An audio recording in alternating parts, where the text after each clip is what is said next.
O Senhor pôs o seu trono lá no céu. O Senhor pôs o seu trono lá no céu. O Senhor pôs o seu trono lá no céu. O Senhor pôs o seu trono lá no céu.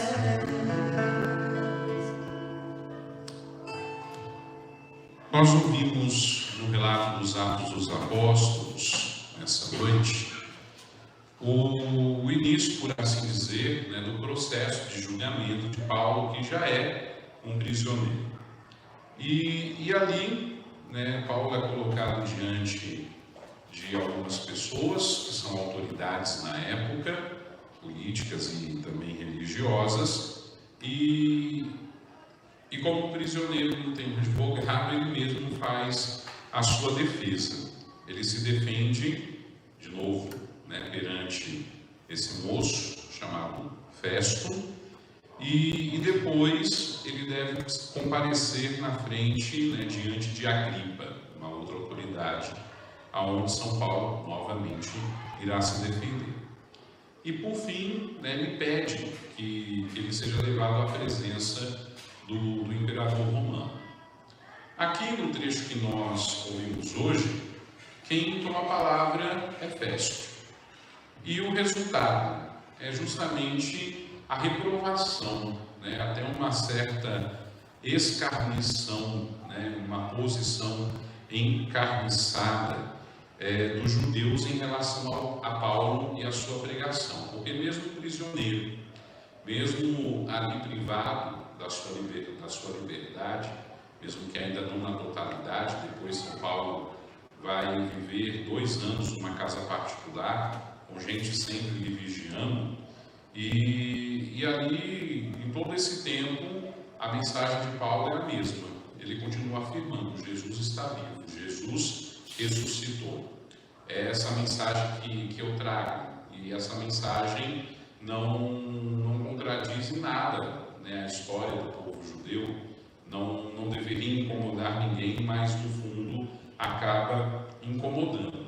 E sim, os inimigos de Paulo, boa parte dos judeus, também boa parte das autoridades romanas, querem ver Paulo morto, mas um processo de condenar alguém à morte no Império Romano, no sistema que eles têm, não é tão simples assim. É algo bem complexo. Claro que Paulo é inocente.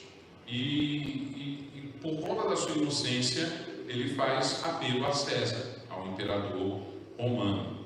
E aproveita, como já disse e volto a afirmar, toda essa oportunidade para continuar pregando a respeito do Cristo, a respeito do mistério da morte e da ressurreição de Cristo.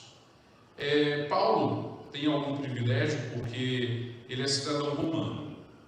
Ele também é hebreu, quando judeu, ainda judeu, por ser do povo da raça judia, é filho de fariseu, portanto também fariseu. E ele sabe que ele tem esse privilégio enquanto cidadão romano, o privilégio de apelar ao imperador romano, porque ele sabe que no Império existe o maior respeito à dignidade da pessoa humana, embora não esteja de acordo com aquela dignidade que Jesus ensina no Evangelho. E ali ele vê uma possibilidade, ele encontra uma possibilidade de ser perdoado de um crime que ele não cometeu, e a possibilidade de alcançar esse perdão junto ao Império é maior do que no particularismo judaico. E aqui a gente vê várias coisas. Primeiro, a questão da dignidade da pessoa. Até mesmo alguém que cometeu um crime tem o direito de ter a sua dignidade preservada, de ter um julgamento idôneo, justo, e se condenado, viver essa condenação também de uma forma que seja justa. É bem o contrário contrário do que a gente vê na realidade, infelizmente. Mas até quem comete crimes, né, não deixa de ser humano, também precisa receber, né, um tratamento que relembre, né, que lembre que apesar do crime cometido, aquela pessoa ainda tem em si a dignidade humana. E isso é uma coisa, né, que renderia uma boa discussão. Mas não só São Paulo, mas os padres da igreja, os escritores, os defensores da fé, naqueles primeiros séculos, de fato viam isso na realidade, na estrutura exterior do Império Romano. E de certa forma conseguia se estabelecer, pelo menos por um bom tempo, um certo diálogo. E também a possibilidade, né, de difundir, mesmo que discretamente, a mensagem cristã. Paulo, mesmo prisioneiro, não se oculta. Paulo, mesmo prisioneiro, não se intimida. Ele continua anunciando o Evangelho. Talvez não da forma como ele estava acostumado, porque nas 3 grandes viagens missionárias que ele fez, e que a gente viu um pouquinho nesses dias, ele tinha liberdade. Aqui ele não tem liberdade. Mas por ser uma celebridade, vamos dizer assim, na época, naquela casa que ele fica por aproximadamente 2 anos, e até mesmo depois, quando ele é levado de fato à prisão, e por ser cidadão romano, por ter este privilégio, ele recebe visitas, e certamente nessas visitas ele não só anuncia a mensagem para os visitantes, como usa dos visitantes para que suas mensagens continuem chegando também às comunidades cristãs. Lucas, por exemplo, foi um desses mensageiros, aquele que registra nos Atos dos Apóstolos e que é responsável também por levar muitas mensagens de São Paulo até os responsáveis pelas comunidades cristãs que já existiam. Aqui a gente vê um outro ensinamento, né, de que quando nós estamos a serviço, nos colocamos a serviço do Evangelho, não há situação que nos impeça de continuar servindo. Não há situação que nos impeça de continuar colaborando, mesmo que a gente esteja privado da liberdade de alguma forma, às vezes por conta de uma enfermidade ou por conta dessa pandemia que nós estamos vivendo, em que a nossa liberdade, de certa forma, foi talhada para alguns um pouquinho, para outros muitos. Com os meios de comunicação, hoje nós podemos e devemos continuar evangelizando e contribuindo, né, em fazer a nossa parte na evangelização. Se Paulo, prisioneiro, de fato conseguiu, por que nós, diante das dificuldades que nós encontramos no meio do nosso caminho, não conseguiríamos? Basta a boa vontade, basta deixar-se conduzir e guiar também pelo Espírito Santo, né, que manifesta-se, né, e sempre inspira novas formas para que a gente possa continuar colaborando, né, servindo na difusão do Evangelho e na construção do Reino de Deus. Seria bom, né, que quando a gente se achasse incapaz ou polidos de alguma forma na nossa liberdade, nós lermos o capítulo 25 em diante, que já é o finalzinho do livro dos Atos dos Apóstolos, e percebermos que não há situação que impeça o agir do Espírito de Deus, portanto não há situação que impeça-nos de dar a nossa colaboração, né, de continuar servindo, independente da situação que nós nos encontramos, para que o Evangelho aconteça, para que o Reino de Deus seja construído. É esse, certamente, o grande ensinamento que a primeira leitura dessa missa nos traz. Depois, no Evangelho, nós escutamos a narração de uma das aparições do ressuscitado, e bem conhecida, inclusive. Aqui, João registra o diálogo que o Senhor ressuscitado tem com Simão Pedro. E esse diálogo nos relembra algum momento aquele momento que foi decepcionante para Pedro, mas que foi também importante porque se cumpre a profecia de Jesus e verifica-se também uma realidade tão delicada que o ser humano é falho, né? Que o ser humano pode não cumprir com a sua palavra, mas Deus sempre é misericordioso e está disposto a perdoar, né? Está disposto a não ficar remoendo o passado, como muitas vezes nós acabamos fazendo diante das situações que nós encontramos com o outro na nossa vida também.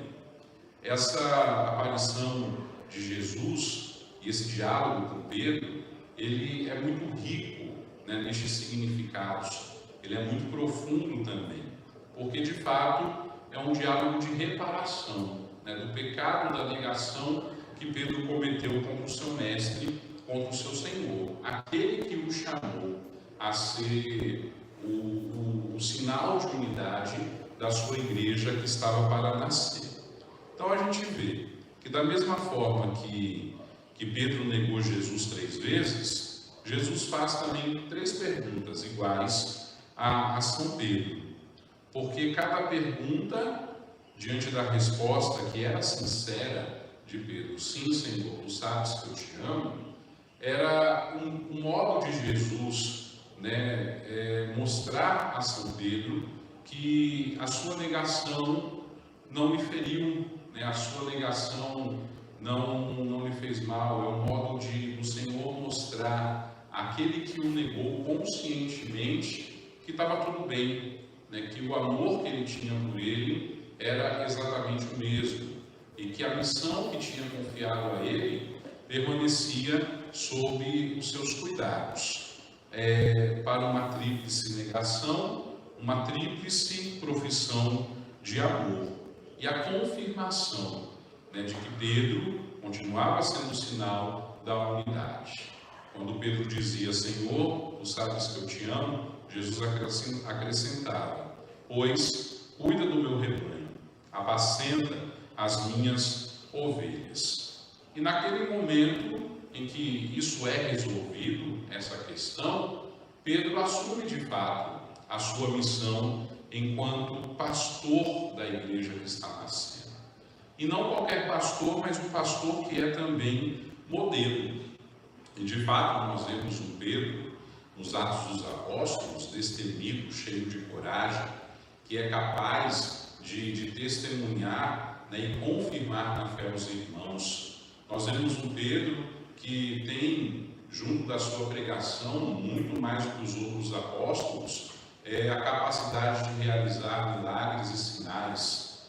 E assim a gente vê que, de fato, aquele escolhido por Jesus, talvez o mais simples entre os 12, porque era pescador, não tinha muito conhecimento das ciências da época, desempenhou muito bem o seu papel de ser sinal de unidade, de ser pregador do Evangelho, de encaminhar aquelas primeiras comunidades que nasciam já como igreja, né, para o centro, para a meta real e verdadeira, que é o Senhor ressuscitado.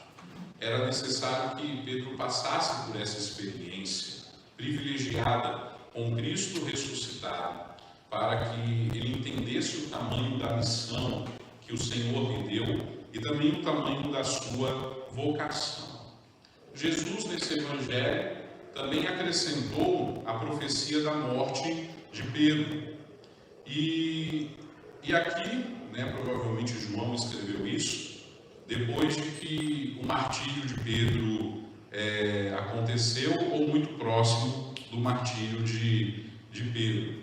Mas a gente já consegue sentir, inclusive, a veneração dos primeiros cristãos ao martírio de São Pedro.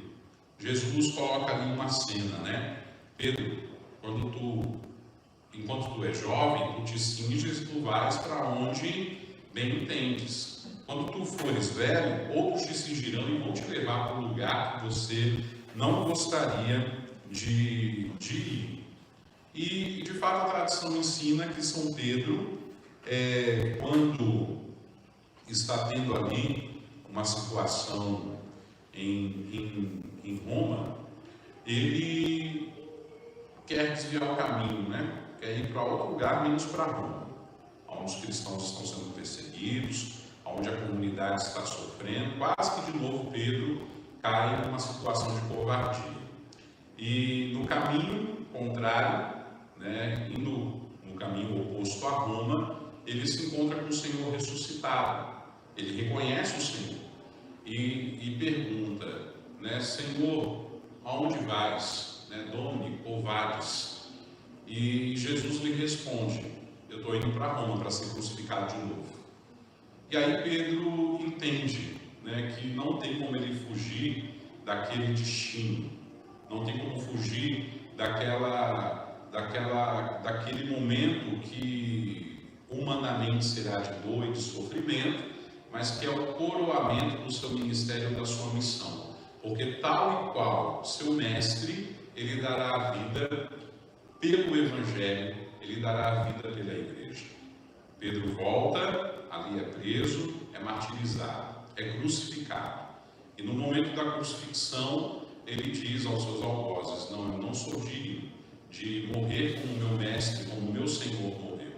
E invertem a cruz de Pedro, né? Ele morre crucificado, mas de cabeça para baixo. Aquele homem que tinha negado anos antes Jesus, porque não tinha coragem necessária em si para assumir que era discípulo dele, enfrenta a morte com uma coragem que só pode vir do próprio Deus, que só pode vir do Espírito do ressuscitado, e que é também exemplo para todos nós, né, para nos enchermos de coragem, não termos medo nem temor diante das situações que nós encontrarmos na nossa vida enquanto cristãos, né, e nos fortalecermos para que, se também for preciso, a gente dê sem medo, literalmente, se for preciso, a vida por amor a Cristo e ao Evangelho. O Evangelho que nós ouvimos, né, esta cena, este diálogo, também o fato de recordarmos a morte de São Pedro, nos lembra que para dirigir outros é necessário, antes de tudo, nós darmos provas de amor maior. Mas é muito fácil alguém hoje dizer te amo. Qualquer um pode dizer eu te amo. E o eu te amo, ele pode ser uma declaração vazia, pode ser uma declaração cheia de interesses, né? Quantas situações a gente vê por aí, né, diante de uma sexualidade desregrada, em que um ou outro do casal, né, acaba dizendo, mas vamos ter relações, porque se você não tiver relações comigo, você não me ama. Prova que me ama, né, como se para fazer sexo seja necessário amor. A gente sabe que, infelizmente, essa realidade, para a grande maioria das pessoas, não tem nada a ver uma coisa com a outra. É só a satisfação carnal, ponto e acabou. Mas tem gente que usa o eu te amo para conquistar essa realidade, né, para satisfazer a sua carne. Pode ser também uma declaração até sincera, eu te amo, mas nascida do entusiasmo, né, nascida da presunção pessoal.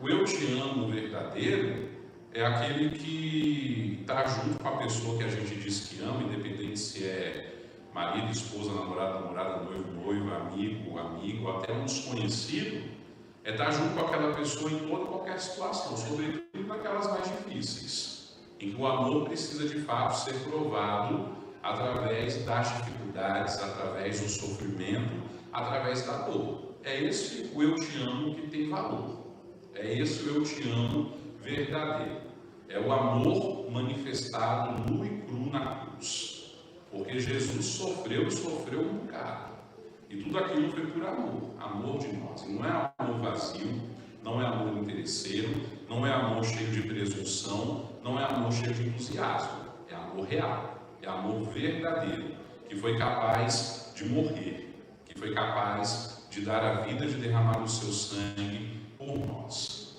É desse amor que Jesus está falando com Pedro no diálogo do Evangelho. E quando Pedro responde, sim, Senhor, tu sabes tudo, tu sabes que eu te amo, Pedro sabe que é esse amor, o amor que vai até as últimas consequências. Pedro recebe uma função de Jesus que exige, sobretudo, o grande amor, que exige também uma grande fidelidade. E ele, pela personalidade que tinha, facilmente poderia ser levado, com uma facilidade enorme, ao contrário disso, jurando uma fidelidade, um amor, que diante dos fatos, naquele momento da negação, por exemplo, se mostraram frágeis e incertos. Pedro tinha dito a Jesus lá na mesa, na última ceia, poucas horas antes, Senhor, se for preciso, eu vou morrer contigo. E Jesus falou, Pedro, quase dizendo assim, tu não sabe de nada. Antes que o galo cante, tu vai me negar 3 vezes. A gente precisa perceber a transformação que houve nesse homem. E é a transformação que a gente deve se permitir também. Não é um amor entusiasta que devemos viver, mas é um amor compromissado. Um amor que vai até as últimas consequências. Jesus não pretendeu em nenhum momento, com as suas perguntas, lembrar a Pedro um episódio desagradável, mas recordar que o amor que Jesus tem por Pedro é maior do que aquele episódio desagradável, é maior do que aquela negação. E Pedro deve saber, por este amor que Jesus manifesta a ele, que a sua vocação, como sinal da unidade da Igreja de Cristo, ao primado pastoral da Igreja de Cristo, não depende do seu mérito, não está ligada a ele, e sim à eleição de Deus, o amor de tal forma que lhe deu o tamanho privilégio de ser representante do Cristo ressuscitado nessa terra, de ser o líder da Igreja e dos apóstolos e dos discípulos e de todos os membros que viessem a fazer parte da Igreja do Senhor. Por isso que Pedro deve ter um amor maior do que os outros. E a sua negação, semanas antes, é uma grande lição. Ele percebe que, da mesma forma que Cristo não esqueceu do amor que tem por ele, Pedro não pode esquecer do amor de Cristo. Ele aprende ali o temor de si. Ele aprende ali que amar a Deus sobre todas as coisas deve ser de fato uma prioridade na sua vida. Ele não renuncia à caridade, que é amor, mas encontra a humildade. E de fato os humildes sabem amar mais e amam sem exigir absolutamente nada em troca. É o amor que nós queremos viver nas nossas relações pessoais, humanas, mas sobretudo na nossa relação com Deus. E compreender que os amores que nós temos nesta vida, eles são saudáveis a partir do momento que nós entendemos que a fonte desses amores, ela está sempre em Deus, que nos amou primeiro, e por nos amar tanto, nos deu seu Filho único, e por nos amar tanto, permitiu que o seu Filho único morresse na cruz por amor a nós. Por nos amar tanto, o seu Filho único ressuscitou no 3º dia, e por nos amar tanto, o seu Filho derramou sobre nós, sobre os nossos corações, o seu amor, no Espírito Santo que nos foi dado. Portanto, amemos, porque o amor nos amou primeiro, e esse amor se chama Deus. Ao nos preparar para celebrar Pentecostes, peçamos a Jesus, que na renovação do dom do seu Espírito esteja também presente o entendimento do que é amar de verdade.